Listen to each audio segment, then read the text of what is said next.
الحمد لله نحمده ونستعينه ونستغفره ونؤمن به ونتوكل عليه ونعوذ بالله من شرور أنفسنا ومن سيئات أعمالنا من يهده الله فلا مضل له ومن يضلل فلا هادي له ونشهد أن لا إله إلا الله وحده لا شريك له ونشهد أن سيدنا ومولانا محمدا عبده ورسوله أما بعد فأعوذ بالله من الشيطان الرجيم بسم الله الرحمن الرحيم يا أيها الذين آمنوا اذكروا الله ذكرا كثيرا وسبحوه بكرة وأصيلا اللهم صل على محمد وعلى آل محمد كما صليت على إبراهيم وعلى آل إبراهيم إنك حميد مجيد اللهم بارك على محمد وعلى آل محمد كما باركت على إبراهيم وعلى آل إبراهيم إنك حميد مجيد۔ اللہ رب العزت نے انسان کو دنیا میں بہت عظیم مقصد کے لیے بھیجا ہے۔ قرآن کریم میں ہے وَمَا خَلَقْتُ الْجِنَّ وَالْإِنسَ إِلَّا لِيَعْبُدُونَ کہ میں نے انسان اور جنوں کو اپنی عبادت کے لیے پیدا کیا ہے۔ اس آیت کریمہ سے معلوم ہوا کہ انسان کا مقصد تخلیق وہ عبادت خداوندی ہے، اور یہ بہت عظیم مقصد ہے۔ اس لیے خوش قسمت، سعادت مند اور عقل مند انسان وہ ہے جو اس عظیم مقصد کو سامنے رکھ کر زندگی گزارتا ہے۔ رمضان المبارک کا مہینہ یہ عبادات کا مہینہ ہے، اس لیے اس مہینہ میں ہمیں خاص طور پر اس مقصد کو سامنے رکھنا چاہیے کہ اللہ رب العزت نے ہمیں پیدا بھی عبادت کے لیے کیا ہے، اور رمضان المبارک کا مہینہ یہ بھی ہمیں عبادت کے طور پر عطا کیا ہے۔ تو اس لیے بطور خاص اس مہینہ میں عبادات کا زیادہ سے زیادہ اہتمام کرنا چاہیے، اور رمضان المبارک میں پھر ایک ایک نیکی، ایک ایک عمل کا اجر بہت زیادہ مقدار میں بڑھا دیا جاتا ہے۔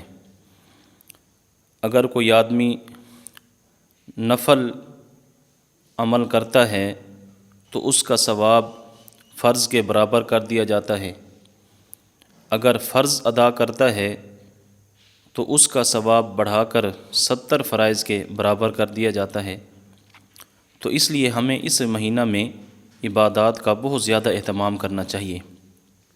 پھر عبادات کے مختلف درجات ہیں، بعض عبادات فرض کے درجہ میں ہیں، بعض عبادات واجب کے درجہ میں ہیں، بعض عبادات سنن کے درجہ میں ہیں، اسی طرح بعض عبادات نفل اور مستحب کے درجہ میں ہیں۔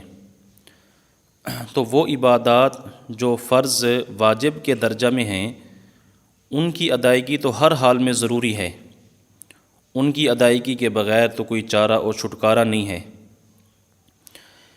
اور اس کے ساتھ ساتھ جو نفلی عبادات ہیں وہ بھی شریعت میں مقصود اور مطلوب ہیں، اگرچہ ان کی ادائیگی فرائض اور واجبات کی طرح ضروری نہیں ہے، لیکن شریعت میں جہاں فرائض کی، واجبات کی، سنن کی ترغیب دی گئی ہے وہاں نفلی عبادات کی بھی بہت زیادہ ترغیب دی گئی ہے۔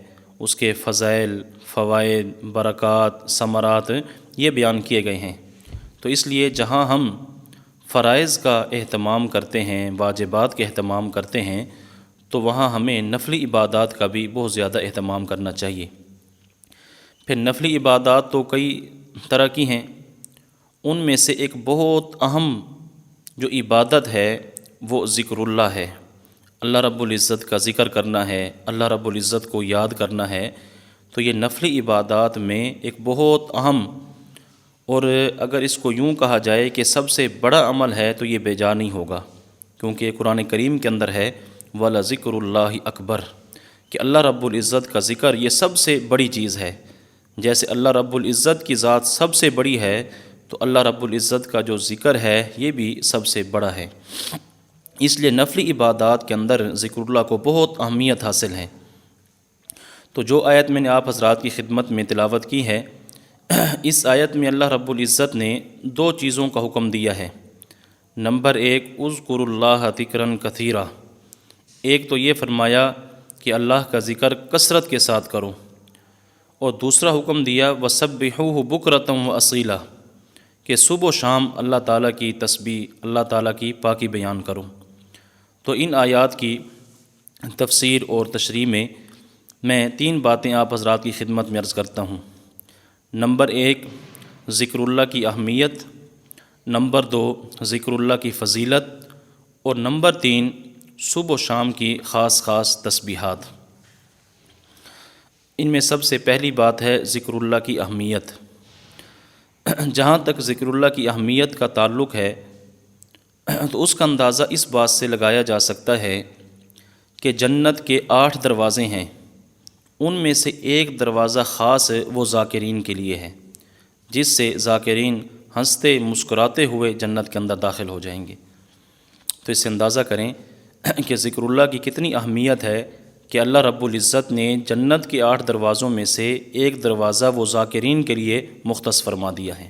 اسی طرح حدیث پاک میں ہے، نبی کریم صلی اللہ علیہ وسلم نے فرمایا مثل الذی یذکر ربہ والذی لا یذکر ربہ مثل الحی والمیت، فرمایا کہ وہ آدمی جو ذکر کرتا ہے اور وہ آدمی جو ذکر نہیں کرتا، ان کی مثال زندہ اور مردہ کی سی ہے، کہ ذکر کرنے والا وہ زندہ کی طرح ہے اور ذکر نہ کرنے والا وہ مردہ کی طرح ہے۔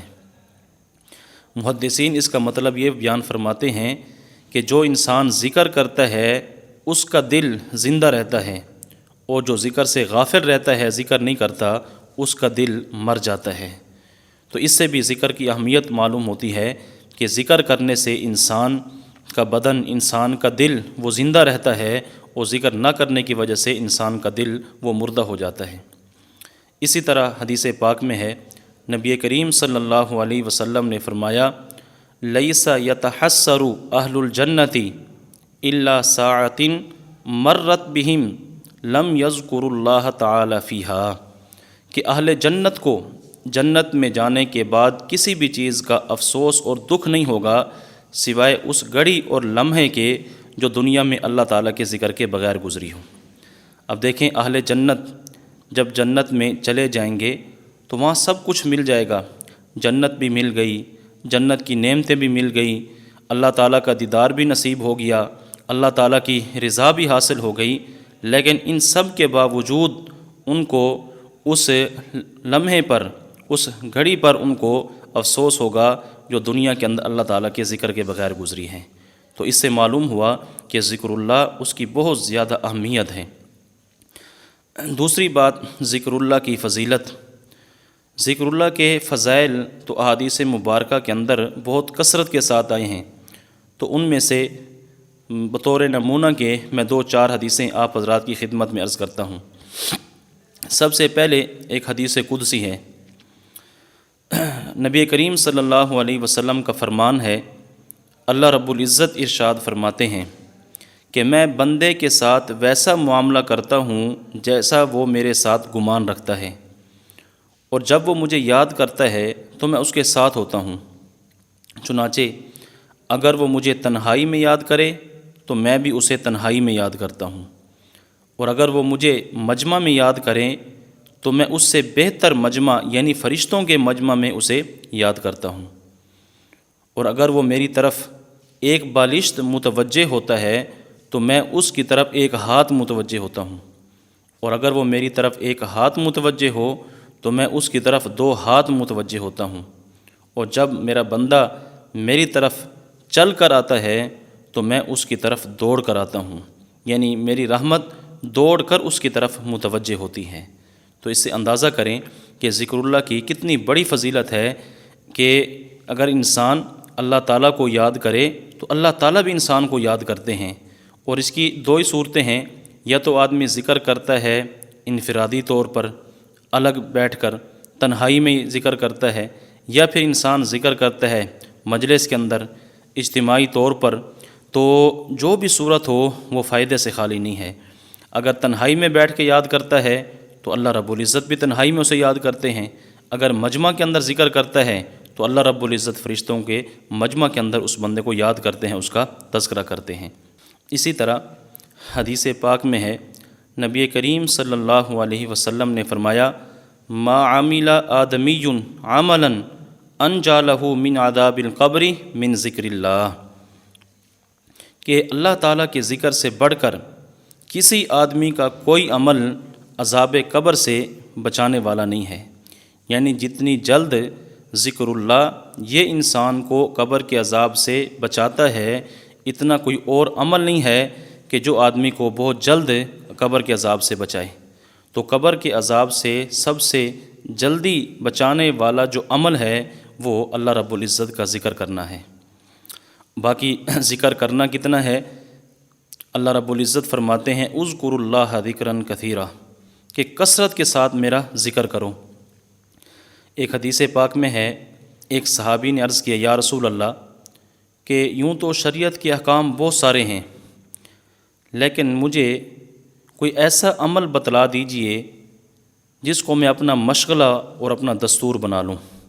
تو نبی کریم صلی اللہ علیہ وسلم نے فرمایا، لا یزال لسانک رطبا من ذکر اللہ، تمہاری زبان ہر وقت اللہ رب العزت کے ذکر سے تر رہے، تم ہر وقت اللہ رب العزت کے ذکر سے رطب اللسان رہو۔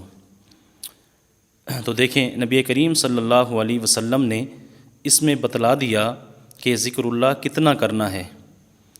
اور قرآن کریم کے اندر اللہ رب العزت فرماتے ہیں، الذین یذکرون اللہ قیاما وقعودا وعلی جنوبہم، کہ عقل مند لوگ وہ ہیں جو چلتے پھرتے بیٹھتے لیٹتے اللہ رب العزت کا ذکر کرتے ہیں۔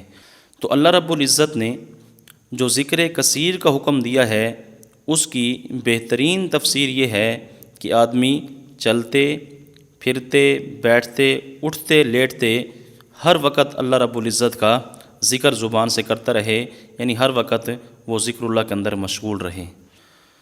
اسی طرح اگلی آیت میں اللہ رب العزت نے حکم دیا، وَسَبِّحُوهُ بُكْرَةً وَأَصِيلًا، کہ صبح و شام اللہ تعالیٰ کی تسبیحات، اللہ تعالیٰ کی پاکی بیان کرو۔ تو صبح و شام کی جو دعائیں ہیں، جو اذکار ہیں، وہ ساری کی ساری چیزیں اس کے اندر شامل ہیں۔ تو ان میں سے چند خاص تسبیحات میں آپ حضرات کی خدمت میں عرض کرتا ہوں کہ کون سی تسبیحات ہیں جن کا ہمیں بہت زیادہ اہتمام کرنا چاہیے۔ سب سے پہلی چیز ہے لا الہ الا اللہ، یہ کلمہ طیبہ کی جو تسبیح ہے، ایک تو صبح و شام آدمی کو اس کا اہتمام کرنا چاہیے۔ حدیث پاک میں ہے، نبی کریم صلی اللہ علیہ وسلم نے فرمایا، افضل الذکر لا الہ الا اللہ، کہ اذکار میں سب سے جو افضل ذکر ہے وہ لا الہ الا اللہ ہے۔ تو اس لیے ایک تو صبح و شام ذکر لا الہ الا اللہ کی تسبیح، اس کا اہتمام کرنا چاہیے۔ ایک حدیث پاک میں ہے، حضرت ابو ذر غفاری رضی اللہ تعالیٰ عنہ فرماتے ہیں کہ میں نے عرض کیا، یا رسول اللہ اوصنی، مجھے کوئی وصیت فرما دیجئے۔ تو نبی کریم صلی اللہ علیہ وسلم نے فرمایا کہ اذا عملت سیئۃ فاتبعها حسنۃ، کہ جب بھی تم سے کوئی برائی سرزد ہو جائے، کوئی گناہ ہو جائے، تو بطور کفارہ کے فوراً اس کے بعد کوئی نیک عمل کرو، تاکہ وہ نیک عمل اس برائی کو مٹا دے۔ حضرت ابو ذر غفاری فرماتے ہیں کہ میں نے عرض کیا، یا رسول اللہ، کیا لا الہ الا اللہ یہ بھی نیکیوں میں شامل ہے؟ تو نبی کریم صلی اللہ علیہ وسلم نے فرمایا، ہی افضل الحسنات، یہ تو ساری نیکیوں میں سب سے افضل نیکی ہے۔ تو اس لیے لا الہ الا اللہ یہ افضل الذکر بھی ہے اور یہ افضل الحسنات بھی ہے۔ اس لیے صبح و شام آدمی کو ایک تو لا الہ الا اللہ کی تسبیح کا اہتمام کرنا چاہیے۔ اور دوسری چیز دوسری تسبیح وہ ہے سبحان اللہ و بحمدہ سبحان اللہ العظیم۔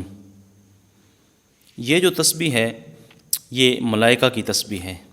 اللہ رب العزت کے ملائکہ ہر وقت ذکر اللہ کے اندر مصروف رہتے ہیں، تو ان کی تسبیح سبحان اللہ و بحمدہ سبحان اللہ العظیم۔ صحیح بخاری کی جو آخری حدیث ہے، امام بخاری رحمۃ اللہ علیہ نے جس پر اپنی بخاری شریف کو ختم کیا ہے، وہ یہی حدیث ہے۔ نبی کریم صلی اللہ علیہ وسلم نے فرمایا کلمتانی خفیفتانی، کہ دو کلمے ایسے ہیں خفیفتانی علی اللسان، جو زبان پر بہت ہلکے پھلکے ہیں، ثقیلتانی فی المیزان، میزان کے اندر بہت بھاری ہیں، ترازو میں بہت وزنی ہیں، حبیبتانی الی الرحمن، اور رحمان کو بہت زیادہ محبوب ہیں۔ وہ کون سے ہیں؟ فرمایا سبحان اللہ و بحمدہ سبحان اللہ العظیم۔ تو دوسری تسبیح صبح و شام جس کا اہتمام کرنا ہے وہ ہے سبحان اللہ و بحمدہ سبحان اللہ العظیم۔ اسی طرح تیسری تسبیح وہ تیسرا کلمہ ہے سبحان اللہ والحمد للہ ولا الہ الا اللہ واللہ اکبر ولا حول ولا قوۃ الا باللہ العلی العظیم۔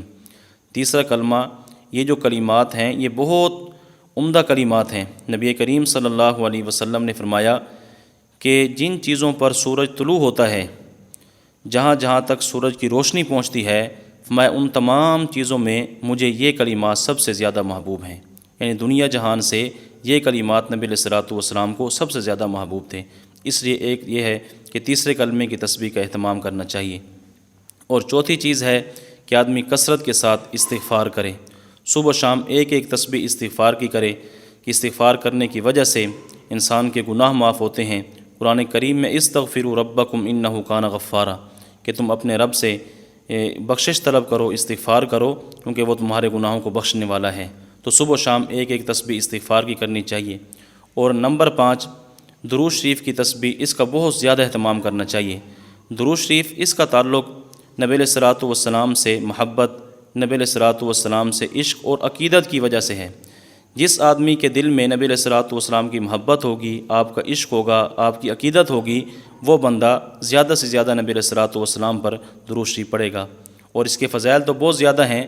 میں ایک بات آپ کی خدمت میں عرض کرتا ہوں، نبی کریم صلی اللہ علیہ وسلم نے فرمایا کہ قیامت کے دن تم میں سب سے زیادہ میرے قریب وہ شخص ہوگا جو دنیا میں کثرت سے میرے اوپر درود پڑھتا ہوگا۔ جو انسان دنیا میں کثرت سے نبی علیہ الصلوۃ والسلام پر درود بھیجے گا تو وہ قیامت کے دن نبی علیہ الصلوۃ والسلام کے قریب ہوگا۔ تو دیکھیں درود شریف کی کتنی بڑی فضیلت ہے کہ آدمی کو نبی علیہ الصلوۃ والسلام کا قرب نصیب ہوگا۔ تو ذکر اللہ کے حوالے سے میں نے 3 باتیں آپ حضرات کی خدمت میں عرض کی ہیں۔ نمبر 1 ذکر اللہ کی اہمیت، نمبر 2 ذکر اللہ کی فضیلت، اور نمبر 3 ذکر اللہ کی خاص تسبیحات۔ اللہ تعالیٰ سے دعا ہے کہ اللہ تعالیٰ مجھے بھی آپ کو بھی ان باتوں پر عمل کرنے کی توفیق عطا فرمائے۔ وآخر دعوانا ان الحمد للہ رب العالمین۔